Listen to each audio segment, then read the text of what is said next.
He hit me so hard my vision went white. The elbow cracked against my neck, driving me back into the wall. I remember the way the air left my lungs, the burn in my throat as I struggled to swallow. And his words, sharper than the blow. College is for humans, not garbage like you. Brains are wasted on trash. Then my mother's laugh, a cold, brittle sound that snapped something inside me. Finally, she said, "You match the zero you are." I didn't argue, I didn't cry, I smiled. And in that silence, my revenge began. I wasn't always their punching bag.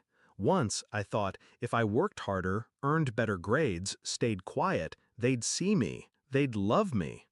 But love in that house was a currency, and I had none. My sister was the heir, the golden one. I was the mistake they never forgave themselves for. Still, I tried. Late nights with my textbooks, hours of study while bruises purpled on my arms. Teachers called me gifted. At home, I was mocked for thinking books could save me. The night of that elbow strike, I stopped being their victim. I started observing, calculating. My father wasn't just cruel, he was careless. He bragged too loudly at family dinners about tax tricks and shady deals. My mother loved to flash jewelry that didn't match her bank statements. I listened. I memorized. I needed access. So I played my role, obedient, quiet, the failure they believed me to be. They spoke freely around me because they thought I was too stupid to understand. But I understood everything. The betrayal that sealed it came a week later. I overheard them telling my sister they'd save the college money for her future wedding. Not education, not opportunity, a wedding. She smirked, tossed her hair, and called me backup help. That's when I decided, if they wanted me invisible, I'd become a shadow sharp enough to cut. The plan unfolded in silence. First, information. I stole nothing physical, only copies.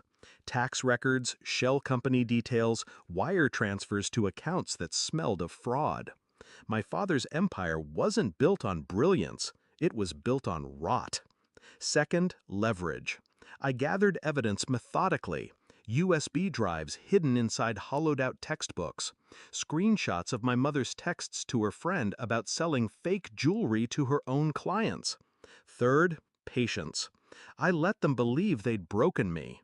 I kept my head bowed, my words clipped, my movements small. The more invisible I became, the more reckless they grew. The moment came on my 18th birthday. They forgot, of course. But I didn't need a cake. I had something sweeter.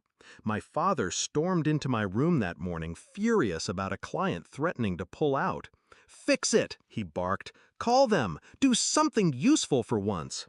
I looked him in the eye, calm, steady. "Why don't you let Emily handle it? She's the heir, right?"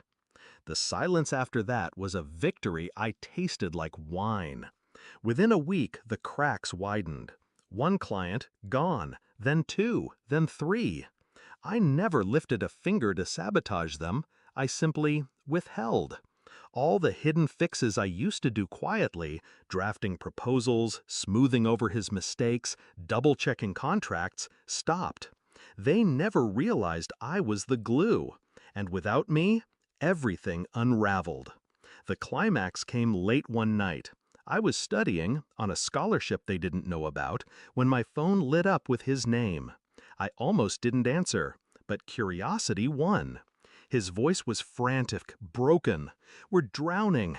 Emily, she can't manage. The clients won't return. You have to come back, please." I let the silence stretch, savoring his desperation. Then I spoke softly. "Garbage can't save you, Dad. Remember? Brains are wasted on trash." I could hear his breathing hitch, the weight of his own words crushing him. My mother took the phone, her voice trembling for the first time in my life. "We were wrong. We need you." I smiled. The same smile I wore the night he smashed me into the wall. "No," I said, "you need each other. Good luck. And I hung up. The fallout was brutal. Their business collapsed in months. Lawsuits, investigations, former friends vanished. My sister fled to another city when the money dried up. And me? I was free. Not just free, I was thriving. I built my own path, brick by brick, without their poison. Scholarships, mentors, opportunities they swore I'd never deserve. I didn't expose them to the authorities, though I could have. I didn't need to. Watching them devour themselves was enough. Sometimes, late at night, I wonder if they replay those moments. The elbow, the laughter, the words. Do they remember the boy they called trash, the boy they tried to break? Do they realize it was their cruelty that sharpened me into a blade? Maybe, maybe not. But I know this, when they lost everything, they finally saw me. Not as garbage, not as a zero. They saw me as the storm that ended them. And I never had to raise a hand.